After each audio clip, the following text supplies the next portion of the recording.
Hello friends, मैं CA परिशिबादे आप सबका बैंक ऑडिट सीरीज में स्वागत करता हूं। दोस्तों, जैसे आप सबको पता है कि मैंने बैंक ब्रांच ऑडिट के लिए एक हैंडबुक पब्लिश किया हुआ है। ऑलरेडी हैंडबुक की कॉपीज़ आपकी ईमेल आईडीज़ पे आ चुकी होंगी।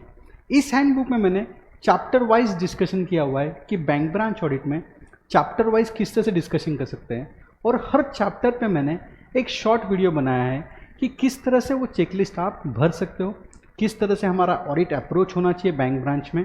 ये सब चीज़ें मैंने इस videos wise chapter wise cover की है। तो इस वीडियो में हम कवर करना है चैप्टर नंबर 3। चैप्टर नंबर 3 में जो चेकलिस्ट मैंने प्रोवाइड की है, it is regarding the long form audit report and its annexures. दोस्तों, long form audit report is very important element of the bank branch audit. तो अगर आप फर्स्ट टाइम बिगिनर हो बैंक ब्रांच ऑडिट के लिए, या इवन दो आप अगर एक्सपीरियंस भी हो, तो अगर आपको ऑडिट प्लानिंग अगर करना होगा तो आपको एलएफआर के हर क्वेश्चंस प्रॉपरली समझना ज़रूरी है। क्वेश्चन समझते वक्त उसका किस तरह से हमको क्वेश्चन को आंसर करना है, उसकी ऑडिट चेकलिस्ट किस तरह से करनी है, वो बनवानी पड़ेंगी आपको। देन ऑब्जर्वेशन, ऑडिटिंग के लिए जो ऑब्जर्वेशन लगने वाले उसका वेरिफिकेशन ब्रांच में करना पड़ेगा। And then we have to find out the deviations in the systems. Overall long form audit report is reported to the management level.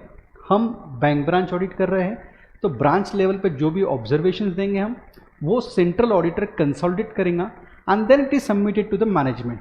Generally LFR is for the management purpose. अगर हम बैंकों का भी LFR का format देखेंगे तो most of the times हमको ऐसा ऑब्जर्व होता है कि हर जो रिपोर्टिंग की चीज़ है वो आपको एनेक्चर में मेंशन करनी है।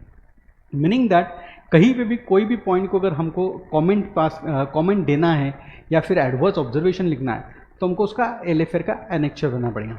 तो लेट्स स्टार्ट कि मैंने किस तरह से ऑडिट प्रोग्राम बनाया, चेकलिस्ट बनाया। सबसे पहले कि एलएफआर का जो इंट्रोडक्शन बताया मैंने, उसके लिए यहाँ पे मैंने लिंक दी है यूट्यूब की। ये सब लिंक यूट्यूब लिंक्स है। आप ये पीडीएफ को आपको एडोब रीडर में ओपन करना है तो ये क्लिकेबल लिंक्स है। अगर आप प्रिंटआउट्स में देख रहे हो तो ये क्यूआर कोड स्कैन कर सकते हैं। देन एलएफआर का ऑब्जेक्टिव क्या है। दोस्तों, जो भी काम हम बैंक ब्रांच ऑडिट में कर रहे हैं तो हमको उसका ऑब्जेक्टिव समझना चाहिए। यहाँ पे रिजर्व बैंक ऑफ इंडिया ने जो सर्कुलर लाया था कि एलएफआर मैंडेटरी किया है, सितंबर 2020 में एलएफआर का रिवाइज फॉर्मेट पब्लिश हुआ था। तभी इन्होंने ऑब्जेक्टिव दे दिया था कि किस तरह से एलएफआर फिल करना चाहिए। जनरली ये ऑब्जर्वेशंस मैंने यहाँ पे लिखे हैं कि क्या क्या ऑब्जेक्टिव्स है।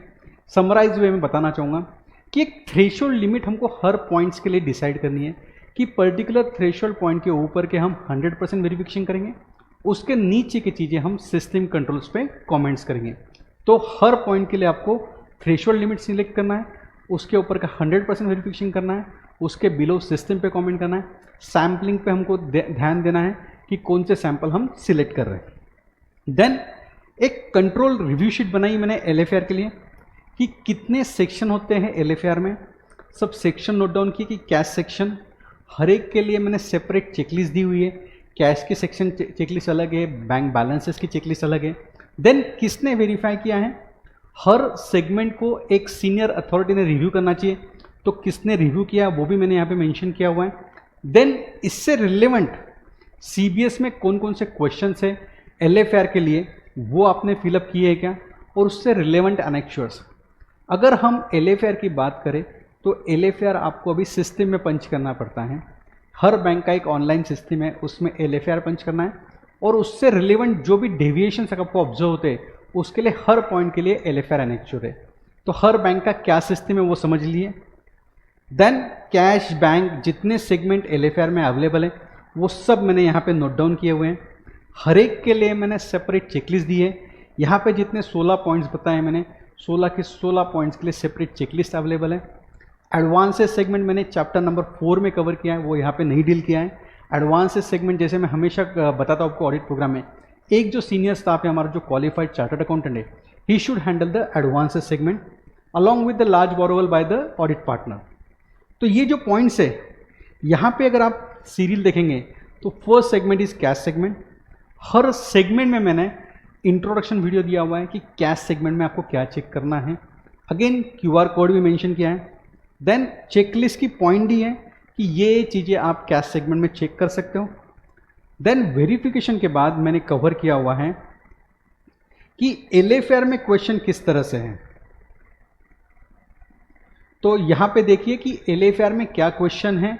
Does the system ensure the cash maintain is in effective joint custody of 2 और more officials as per the instruction of controlling authorities of the bank. मैंने वीडियो में काफ़ी कुछ एक्सप्लेनेशन दी है कि किस तरह से हमने चेक करना चाहिए, बट एक सजेस्टिव पॉइंट आपको यहाँ पे दिया है मैंने कि LFR में इस पर्टिकुलर क्वेश्चन के लिए आप क्या क्या चेक कर सकते हो।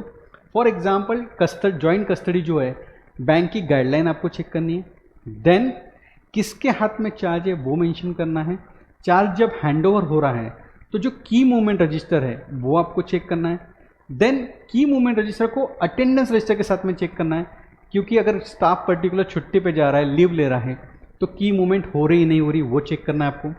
देन कैश वॉल्ट जब ओपन होता है तब क्या प्रोसेस फॉलो कर रहा है, वहाँ पे जॉइंट कस्टडी है या नहीं है वो कमेंट करना है।